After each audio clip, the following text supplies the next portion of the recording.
I live in a quiet suburban town where people still leave their porch lights on all night and think nothing bad could ever really happen.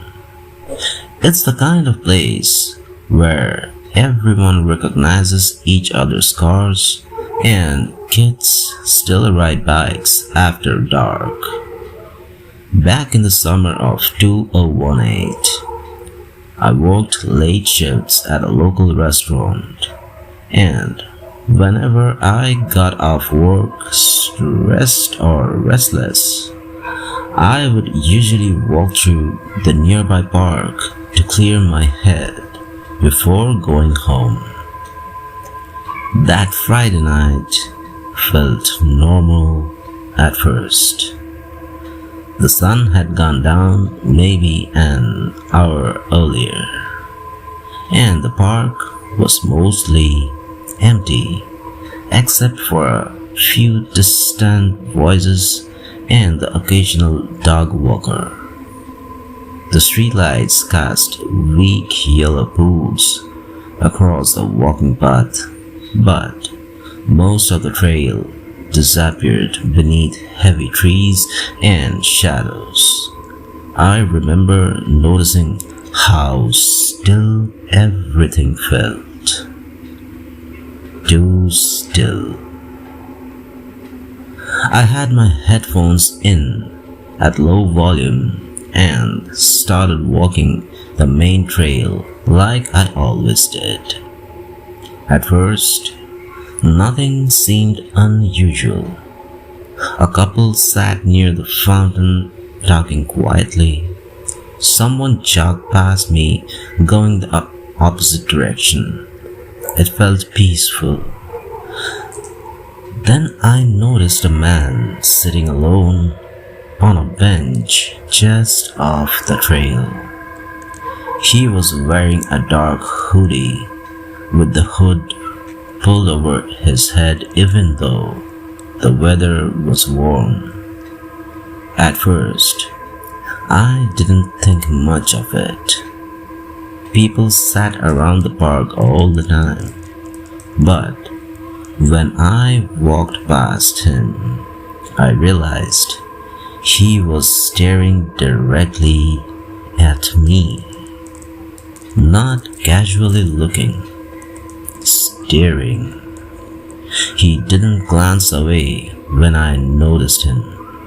He didn't move at all. Something about it instantly made me uneasy. So I picked up my pace and kept walking, telling myself I was overthinking things. A few moments later, I heard footsteps behind me. I slowed down. The footsteps stopped. I started walking again. They started too. My stomach tightened immediately. I told myself it was probably another person using the trail. But something about the timing felt wrong. The steps matched mine almost perfectly, slow and deliberate. I turned onto a smaller side trail that curved toward a different exit of the park. It was darker there with fewer lights, but I figured it would get me back to the street faster. That's when I looked back and saw the man from the bench walking in the same direction. He wasn't jogging or casually strolling. He moved slowly, almost carefully, keeping the exact same distance between us.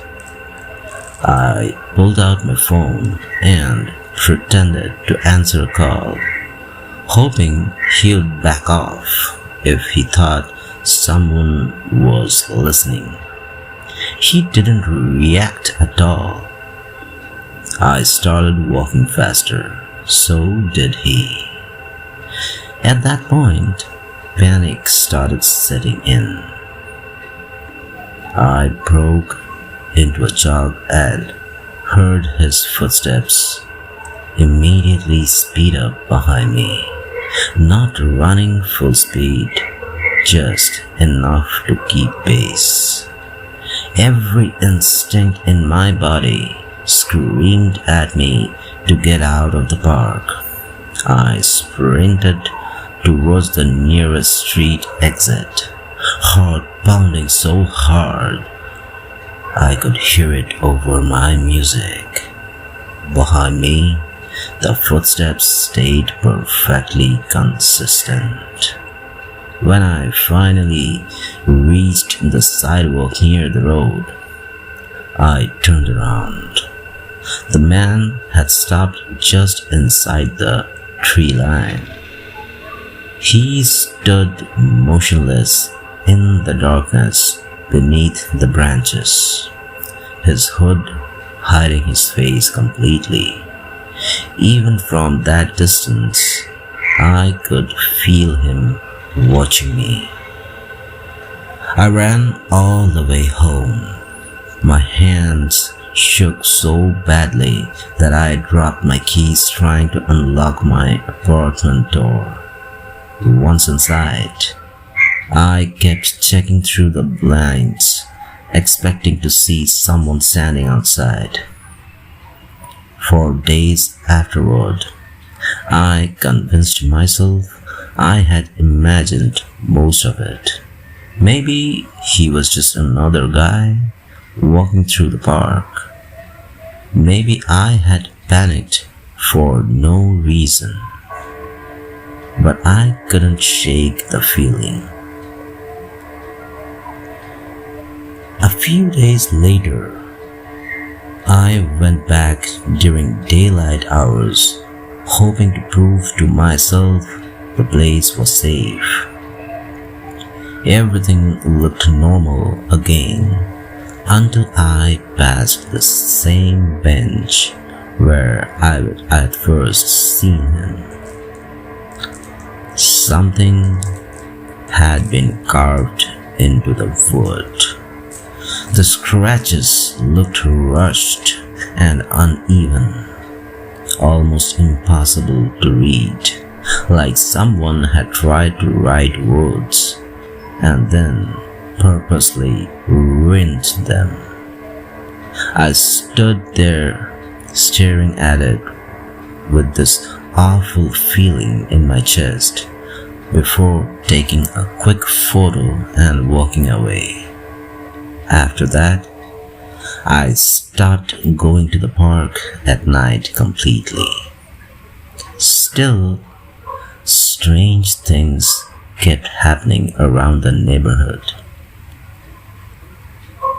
I'd catched the movement in the corner of my eye that disappeared when I looked directly at it.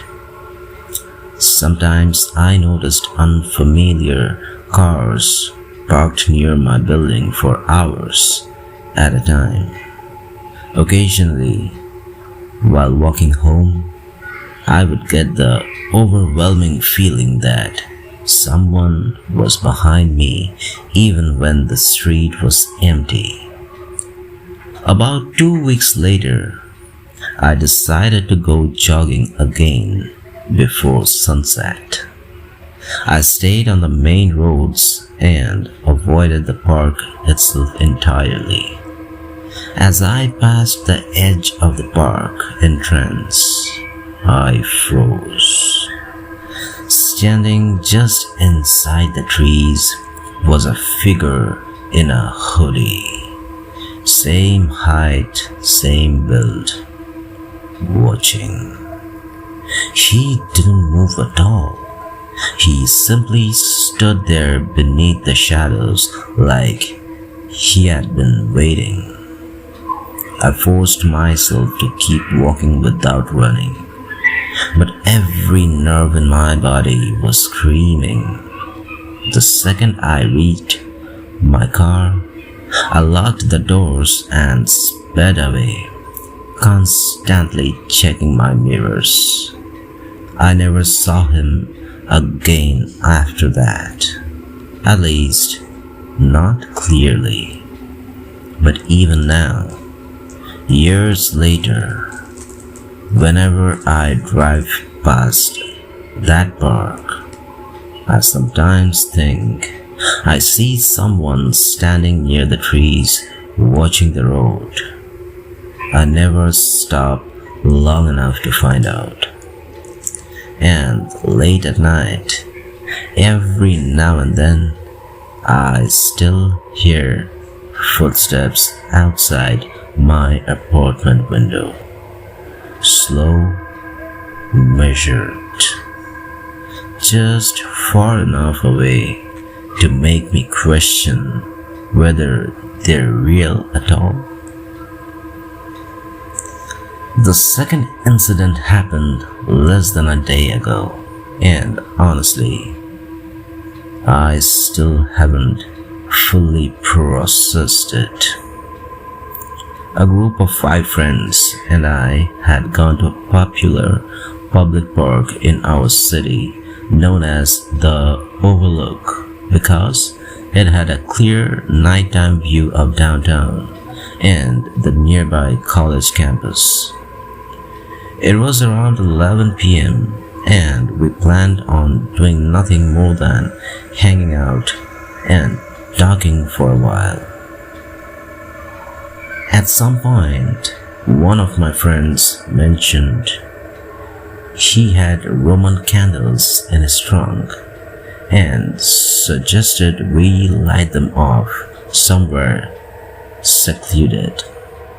I recommended an area nearby called the Loop, a hidden circular road surrounded by woods deeper inside the park. Hardly anyone goes there late at night, and we figured nobody would notice. We split into 2 cars and drove over.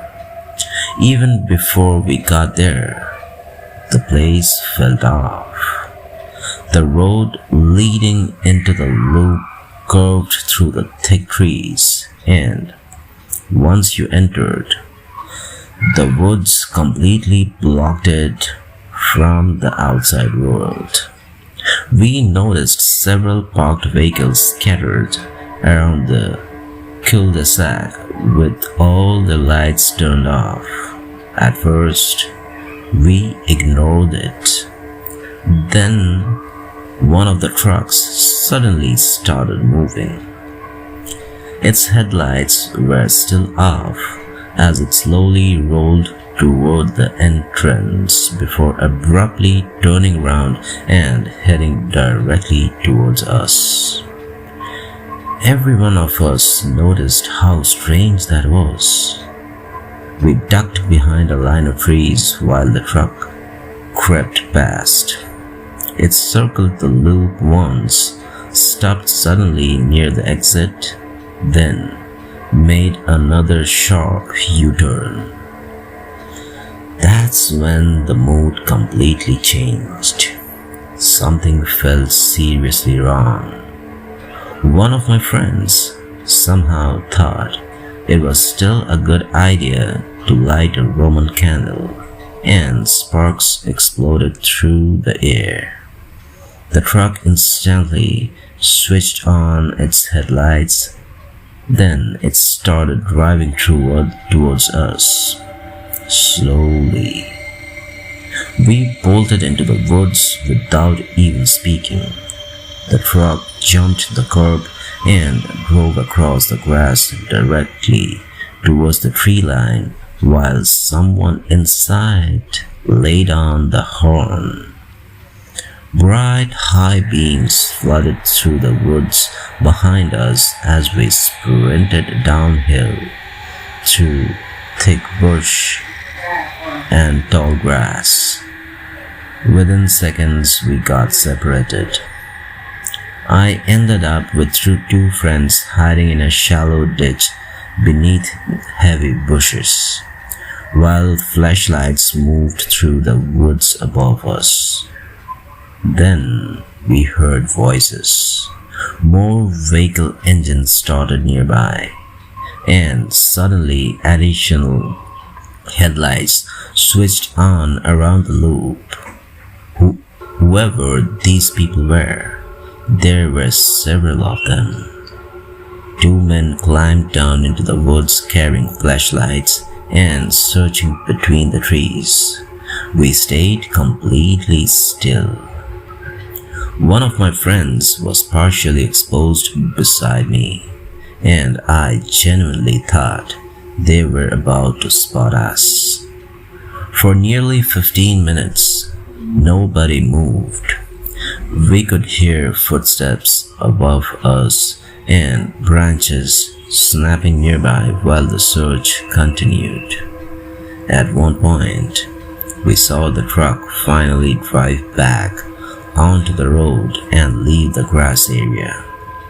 But the men who had entered the woods never came back out. That's when one of my friends realized he had dropped his phone while running. Against all logic, we decided to look for it. The woods were pitch black, and we avoided using our phone flashlights because we didn't want to reveal our position. Somehow, we actually found the phone pretty quickly, but getting out safely was another problem entirely. Eventually, we regrouped with another friend hiding nearby. He told us one of the men had run right past him without noticing him, but he also claimed the guy was carrying some kind of knife or metal object. The second we heard that, we ran. We sprinted toward the road leading out of the loop. But when we got close to the entrance, we saw the same truck parked nearby, waiting. The moment we started moving through the woods again, the headlights snapped on. The truck pulled toward the trees. We took off running as fast as possible, cutting deeper through the woods until we finally reached a main road outside the park. Thankfully, the truck never followed us beyond the entrance. We took different back roads to reach our cars because none of us wanted to risk being followed home. The rest of our group contacted us a few hours later. They had escaped earlier by running non-stop instead of hiding. I still have no idea who those people were or why they chased us so aggressively through the woods over fireworks. But I know one thing for sure. They weren't trying to scare us away. It genuinely felt like they were hunting us.